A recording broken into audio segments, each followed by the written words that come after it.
Hello, everybody. Here, want to talk a little bit about what Trump said today about immigration during his speech at the inauguration, and what we heard from the media that they were briefed on 10 executive orders he plans on signing today related to immigration. We don't have the text of those yet on the screen in front of me here. It looks like he's getting ready to sign a bunch of those orders, and then they'll probably be released to the public. We do have an overview framework, not only of what he said, but also what the media has been told he will sign. So let's review some of that right now. I took a little notes here, very informal, but let's get it to you here on what Trump said. First, he said they're declaring an emergency at the southern border.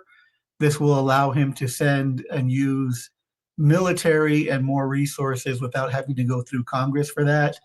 He's going to halt illegal entry immediately. Kind of like, well, it's kind of impossible because you don't know all the time when someone's coming in and how they're coming in, but it's something nice to say for his base. Return millions of criminal aliens. I'm just using the words he used on folks that are here that without status, that have some sort of criminal conviction, that they will focus on going after those individuals.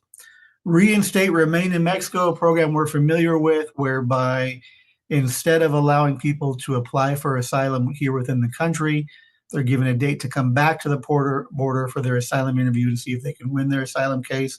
We've also heard already from Mexico that they are not in agreement with that. They haven't had any coordination, and they had no idea how that's going to be implemented because they're not on the same page.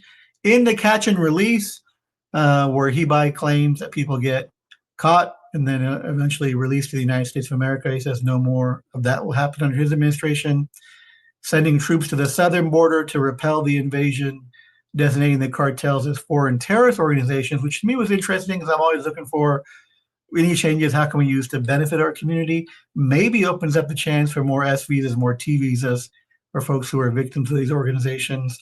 Invoke the Enemy Aliens Act of 1798, which will allow him to use more local and state law enforcement to also enforce immigration. Only two genders, male and female. He went into that right after. His talk on immigration obviously does have impact in the immigration context for those, especially transgendered folks who are detained, and then calling it the Gulf of America. So that's what he announced. There was also some other things I wanted to share with folks. I don't know if he just forgot to mention them or what happened, but the press was briefed and they said that there's 10 things that he's going to sign related to that. And I got it up here. I'm going to go backwards just for the sake of going backwards. Actually, I just did the Spanish video. Si estás buscando español, leo otro video. En español, restore the death penalty. Anybody who's undocumented who kills a law enforcement officer, he wants them to get the death penalty. Protect Americans against invasion. He wants to use more resources and more power, more authority for ICE and CBP agents when they're arresting and deporting people. He's going to enhance the vetting and screening of people. He just wrote, it says they're legal. I didn't hate saying that term. In birthright citizenship, this is the one where it's like, oh, I can't believe it. He's probably, gonna sign that. It's gonna happen. Very believable. Do I think it will become actual law or reality? No. No chance he's interpreting the 14th Amendment correctly. If anything, if he starts a campaign to overturn the 14th Amendment, okay, that could be different, but nonetheless, it's going to be a big no. If he just thinks with the stroke of a pen, he can end birthright citizenship. In asylum and close the border to those without legal status. Very interested to see in how far he's going to go with changing asylum, and look forward to reading and providing an overview of that executive order.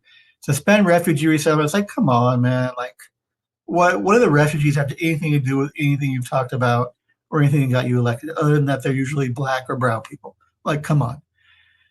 This is a program where essentially people in countries that often don't have immigrants coming to the country can apply for like a lottery visa. And if they win, they can come to the country. Saying we're going to stop that program for 4 months. Designate criminal cartels as terrorists.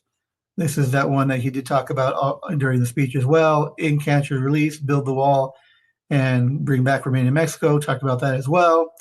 Clarify the military's role in border security. Again, Pussy Comitatus Act. Usually, military cannot be involved in enforcement of any laws within the country.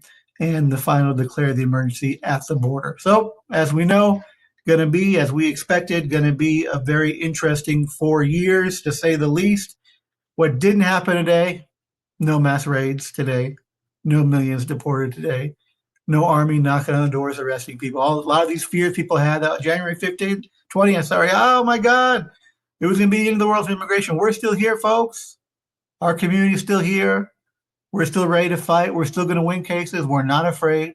We've been here before. We will get through this. What was announced today is bad. As bad as I thought it was going to be? No. Doesn't mean it's still not bad. People are going to get hurt. But nonetheless, we will persevere. We will continue to fight back. And we will continue to win cases. Thanks so much, folks. Have a great day.